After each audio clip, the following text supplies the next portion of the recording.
Concifor mais digital, temporadas forenses. Essa série traz o assunto serial killers, estudo de casos e criminal profiling. Serão 3 episódios com casos que marcaram a história. Suzane Richthofen, Pedrinho Matador e o Maníaco de Goiânia. O primeiro episódio é o caso de Suzane. Com certeza você deve ter ouvido falar nesse nome, Suzane von Richthofen. Ela ficou famosa em 2002, quando ela planejou o assassinato dos seus pais. Um dos principais questionamentos é o que leva uma filha a arquitetar a morte dos próprios pais. A brutalidade e frieza desses assassinos, de Suzane e dos irmãos Cravinhos, tornaram esse caso memorável no mundo policial e foi destaque nos principais meios de comunicação no Brasil e no mundo. E como resultado, esse crime conduzido e planejado por Suzane foi considerado um dos casos criminais mais chocantes do Brasil. Doutora Denise Morelli, psicóloga jurídica, doutoranda em criminologia, também presidente do eixo de criminologia no Concifor 2021, inaugura essa temporada fazendo um breve relato e um estudo deste caso.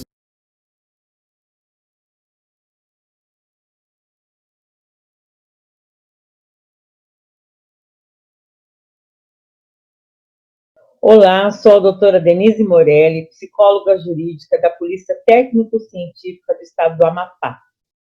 Hoje faremos uma breve análise do perfil psicológico e da personalidade de Suzane von Richthofen. O caso Richthofen é referente ao homicídio de Manfred e Marísia, pais de Suzane Richthofen. O homicídio foi realizado pelos irmãos Daniel e Christian e planejado por Suzane. Nós temos aqui uma foto da família. Ela tinha um irmão, Andréas, convivia com os pais na mesma casa, residente na mesma casa. Suzane e Daniel conheceram-se em agosto de 1999 e começaram um relacionamento pouco depois. Tornaram-se muito próximos, apesar de que a família não apoiava o namoro. Suzane, Daniel e Christian, então, criaram um plano para simular um latrocínio e assassinar os pais de Suzane. E, a partir daí, os 3 poderiam dividir a herança da família. No dia 31 de outubro de 2002, Suzane abriu as portas da mansão da família no Brooklyn, em São Paulo, para que os irmãos Cravinhos pudessem acessar a residência. Depois disso, eles foram para o 2º andar do imóvel e mataram Manfred e Marísia, com marretadas na cabeça. A famosa família aristocrata von Richthofen, da Alemanha, possui vários membros ilustres em contexto mundial. Manfred Albert von Richthofen era engenheiro naturalizado brasileiro. Manfred não era uma pessoa expansiva, mas tinha bom humor. Era muito inteligente e zeloso pela educação dos filhos. A fortuna de Manfred era avaliada em cerca de 11 milhões de euros. Porém, tinha uma conta num paraíso fiscal em nome da filha Suzane, no valor de 30 milhões de dólares. Marísia von Richthofen nasceu e viveu durante 14 anos numa cidade pequena chamada José Bonifácio, distante de São José do Rio Preto, 40 quilômetros apenas. Era psiquiatra e se formou na USP junto com seu irmão. Também era considerada a mais extrovertida e popular da família. Os Cravinhos eram considerados a família do barulho pela vizinhança, pois consertavam carros e motos e testavam aeromodelos na vila. Os pais eram casados há 42 anos e moravam no mesmo local há 30. Tinham 3 filhos: Marco, casado já, Daniel e Christian. Christian, o do meio, era apontado como problemático. Discutia com moradores, passava o dia mexendo em motos, ele adorava esportes radicais.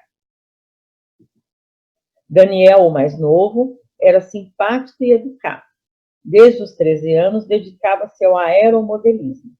Foi campeão paulista, pan-americano, sul-americano, considerado o quinto melhor do mundo em aeromodelismo. Era muito habilidoso para construir e pintar aparelhos e chegou a cursar 6 meses de Direito na Universidade Paulista. Mas deixou o curso porque não gostou. Na década de 70, o pai, Astrogildo, foi condenado por falsidade ideológica por usar uma carteira falsa da Ordem dos Advogados do Brasil. Mais tarde, ele cursou direito, mas nunca advogou. Aposentou-se como escrivão de cartório e os vizinhos relatam que nunca ouviram brigas nem discussões na casa dos Cravinhos. Esta é a foto de Daniel Cravinhos, autor do assassinato de Manfred. Daniel Cravinhos, de Paula e Silva, foi condenado a 39 anos e meio de prisão. Em fevereiro de 2013, junto com o irmão, teve direito à progressão de regime, passando para o semiaberto. Este é Christian, autor do assassinato de Marísia. Christian Cravinhos de Paula e Silva era usuário de drogas na época do crime, tendo chegado a ser internado em uma clínica de reabilitação. Christian foi o primeiro a confessar o crime e, na reconstituição, se emocionou. Até recentemente, os irmãos Cravinhos eram inseparáveis. Hoje, eles não se falam mais. Na tarde de um domingo de agosto de 1999, Manfred, Marísia, Suzane e Andréas foram dar um passeio no Parque Ibirapuera, onde conheceram Daniel. André se interessou pela prática recreativa e pediu para os pais para fazer o curso. Então, Daniel começou a dar aulas para André. Em pouco tempo, ficaram muito próximos. Daniel levava o menino para andar de bicicleta, disputar corridas de autorama. Andréas ainda teria ajudado a irmã a se aproximar do rapaz. Andréas era um irmão que ouvia os segredos da irmã e participava da vida dela com o namorado. A partir daí, começou a praticar algumas delinquências na companhia do casal. Escondido no porta-malas do carro, ele teria ido conhecer um motel com a irmã e o cunhado, onde fumaram maconha. Daniel, segundo o que Andréas afirmou aos policiais que investigaram o caso, era como um irmão mais velho e Christian era um amigo querido. Com o tempo, o relacionamento tornou-se mais sério e os pais de Suzane ficaram preocupados. Daniel fazia aviões para vender de aeromodelismo e arrecadava pouco mais de R$3.000 por mês. Suzane pedia dinheiro além da mesada para o pai para emprestar ao namorado e dava-lhe também muitas roupas e presentes. Christian, o irmão, chegou a ser internado por dependência de cocaína e vivia às voltas com problemas e dívidas com traficantes. Também prestou serviços como informante da polícia. Essa é uma foto do casal Suzane e Daniel. Suzane e os Cravinhos, dias antes do crime, fizeram um teste do barulho causado pelos disparos de uma arma de fogo e, com isso, descartaram a ideia de utilizar uma. Suzane e Daniel repassaram pela última vez no dia 30 de outubro de 2002 os planos de assassinato dos pais da moça. Conversaram com Christian, que não deu certeza de que participaria. Porém, foi esperá-los em uma rua próxima a um cybercafé, para onde levaram Andréas, de 15 anos. Ele estava seduzido pela ideia de que era aniversário de namoro da irmã e a comemoração seria em um motel. E que Suzane, então, convenceria os pais a faltar à escola no dia seguinte, já que ele ficaria parte da noite no cybercafé. Christian já estava no cybercafé quando Andréa chegou, mas ele saiu para que Andréas não o visse.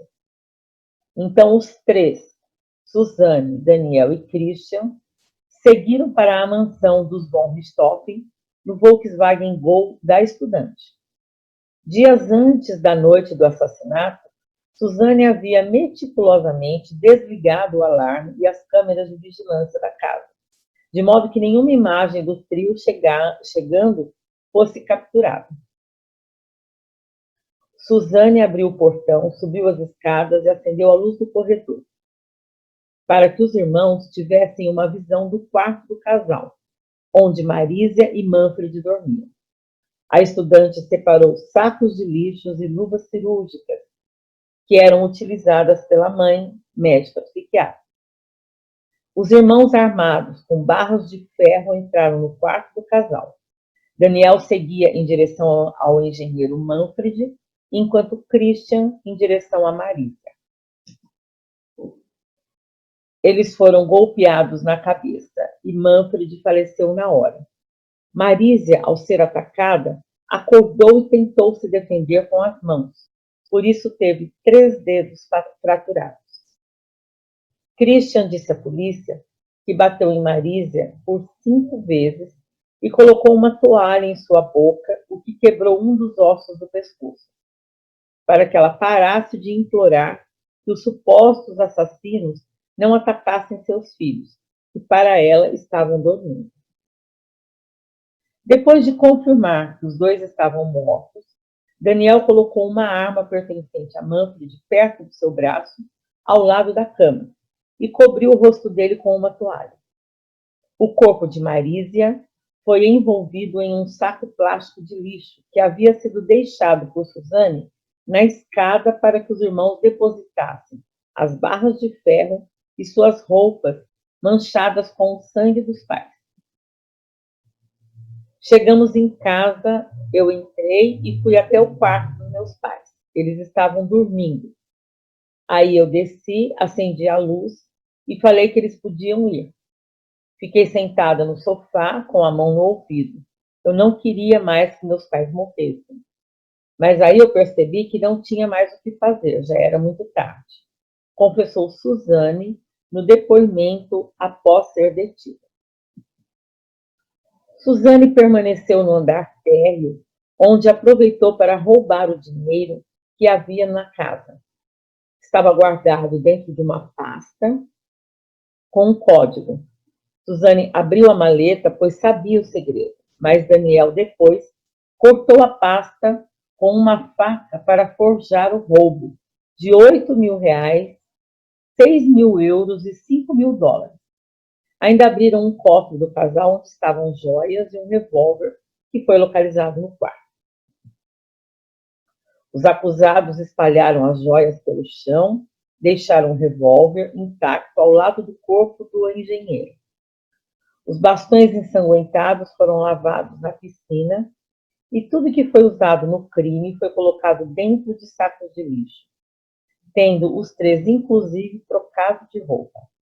O dinheiro roubado e algumas joias ficaram com Christian como pagamento por sua participação. Após o crime, ele foi deixado perto do apartamento onde morava com a avó e o casal passou para a terceira parte do plano: forjar o álibi. Suzane e Daniel foram para o motel Colonial. Ficaram na suíte presidencial, pediram uma Coca-Cola e um lanche de presunto. Daniel, curiosamente, pediu uma nota fiscal, a primeira expedida pelo motel. O casal permaneceu no local entre 1h36 até 2h56. Ao deixar o motel, a dupla passou no cybercafé para pegar Andréas. Eles foram até a casa do namorado da estudante e disseram ao adolescente que ele poderia andar na mobilete de Daniel. Pouco depois, conforme o plano original, começou a segunda etapa da simulação. Por volta das 4h, Suzane e Andréas retornaram para casa. Chegaram à mansão onde Suzane disse ter estranhado o fato de as portas estarem abertas. Andréas entrou na biblioteca e gritou para os pais, enquanto Suzane, orando, correu para a cozinha e pegou uma faca. A entregou ao irmão, ordenando-lhe que esperasse do lado de fora da mansão. A estudante ligou para o namorado e depois, junto de Andréas, deu vários telefonemas para dentro da casa, esperando que os pais atendessem. Às 4h09, Daniel contatou a polícia. Diz que estava em frente à casa da namorada, que suspeitava de um assalto no lugar e pediu a presença de uma viatura. Alexandre Paulino Boto, primeiro policial a chegar ao local, classificou o assassinato como um crime de amadores. Largaram as joias, celulares, deixaram uma arma no quarto do casal. Se alguém quer roubar, furtar, não deixaria isso no local. Um ladrão não deixaria a arma no chão. Estranhou o comportamento de Suzane e lhe perguntou quais seriam os procedimentos que a polícia iria seguir. E ela disse isso numa atitude impassível diante da morte dos pais. Em seguida perguntou como os pais estavam. Quando eu disse que estavam bem, ela ficou preocupada. Como? Perguntou. O policial também estranhou as perguntas de Daniel, que chegou ao local pouco depois. Você sabe se levaram alguma coisa de dentro da casa? Parece que a família guardava todo o dinheiro em uma caixinha. Em seguida, Daniel falou os valores exatos das quantias guardadas. O tribunal do júri condenou Suzane e os irmãos Cravinhos a 39 anos e 6 meses de detenção, pelo assassinato do engenheiro Manfred e da psiquiatra Marísia, mortos a pauladas na residência deles. A pena base foi de 16 anos, mais 4 pelos agravantes para cada uma das mortes. O laudo psicológico de Suzane. Fazemos uma breve identificação. Suzane Louise von Richthofen, brasileira, nascida em 1983, atualmente custodiada na penitenciária de Tremembé, condenada a 39 anos de prisão pelo assassinato dos pais. O parecer é da psicóloga perita, doutora Andresa Oliveira Barbosa, psicóloga criminal graduada em psicologia pela Unicamp, especializada em psicologia jurídica. O solicitante foi o Dr. Fabrício Santiago, promotor de justiça do Estado de São Paulo. A descrição da demanda. O presente laudo destina-se à análise psicológica de Suzane von Richthofen como base para parecer sobre progressão de regime prisional. Condenada a uma pena de detenção de 39 anos, atualmente em regime semiaberto. Principal questão levantada pelo solicitante é sobre a possibilidade de que, uma vez posta em liberdade, a condenada poderá voltar a cometer um crime e a possibilidade de sua reintegração social. Os métodos, técnicas e o parecer. Após a realização das entrevistas e dos testes palográfico, QATI, atenção concentrada e PCR-R, foi submetida e demonstra que não possui as qualidades para a progressão de regime. A paciente claramente demonstra que não tem arrependimento dos fatos cometidos, não tem interação social adequada, é egocêntrica, tem charme superficial e boa inteligência. A paciente não tem delírios e outros sintomas de pensamento irracional, manteve-se calma durante os procedimentos, possui tendência à mentira e insinceridade, principalmente ausência de remorso. Como a ciência explica o comportamento e as motivações de jovens como Suzanne von Richthofen, capazes de praticar crimes hediondos com frieza? A história soa familiar, lugar comum nas novelas das 8 e sucesso garantido nos filmes românticos. Os personagens você também conhece. Jovem rica, bonita, inteligente, que se apaixona por um garotão desencanado, não tão bem de vida nem tão bem educado, mas com aquele charme que só a malandragem consegue proporcionar. Em última análise, mesmo vendo o enredo de um filme infantil como A Dama e o Vagabundo da Disney, que ilustra a atração de dois mundos, o comportado e o irreverente, com promessa de final feliz. Uma profecia perigosa, já que na vida real os tons pastéis são geralmente substituídos por duras realidades. A dama perdeu a inocência. O vagabundo realmente estava mal intencionado. E a morte não foi uma prova de amor, mas a busca de uma liberdade patrocinada pelo dinheiro fácil. No caso de Suzanne, o crime violento não foi impulso crescente numa tragédia, que serviu a um ciclo vicioso. Quanto mais os pais se opunham ao namoro, mais o jovem casal se unia e mais insistentes se tornavam as ameaças paternas de separá-los. Por que assassinar cruelmente e não simplesmente ir embora? O que fez com que esses dois jovens não pudessem encontrar outra forma de enfrentar a oposição ao namoro e incluíram a violência entre o rol de suas soluções possíveis? Para explicar quem somos, é preciso juntar aquilo que recebemos de herança com o que aprendemos durante nossa vida.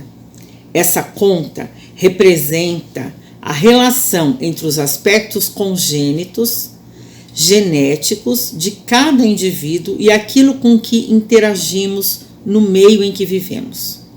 Da soma resulta a maneira como interpretamos o mundo e a nossa estrutura psicológica. Sob a aparência saudável, os psicopatas contam com capacidade intelectual normal e às vezes até acima da média, uma percepção aguda e linha de pensamento sem alterações. A parte doentia, no entanto, demonstra um desprezo pelas obrigações sociais, nenhum sentimento de empatia pelas outras pessoas, dificuldade em controlar impulsos e um amor próprio exacerbado.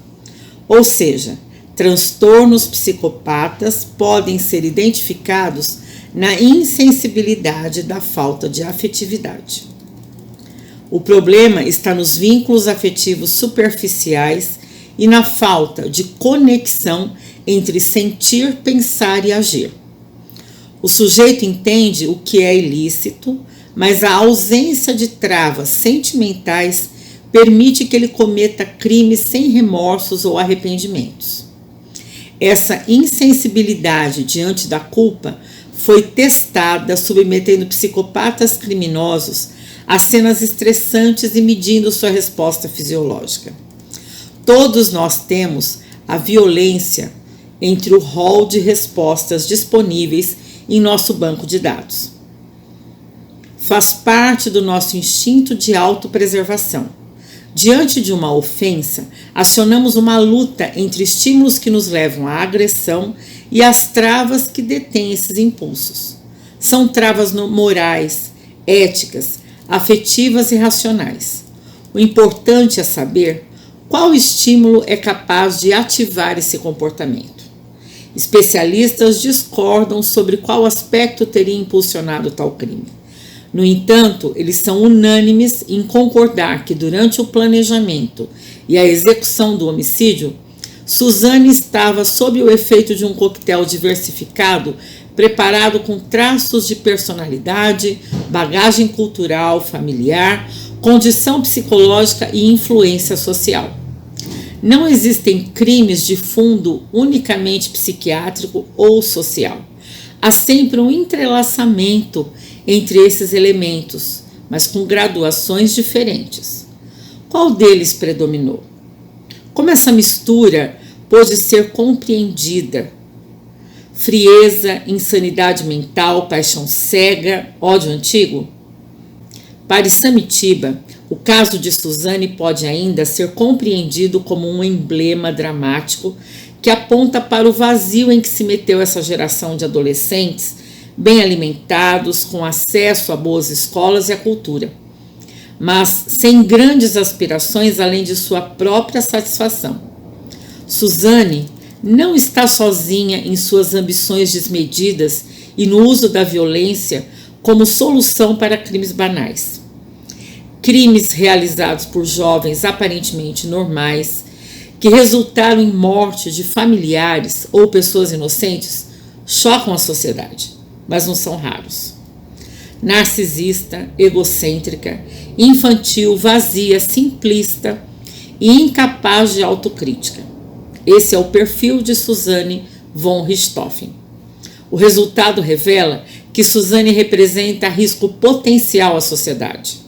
Por ter dificuldade de avaliar o resultado dos próprios atos, como qualquer outro psicopata, ela também não é capaz de aprender com sua própria experiência e pode voltar a cometer outros homicídios.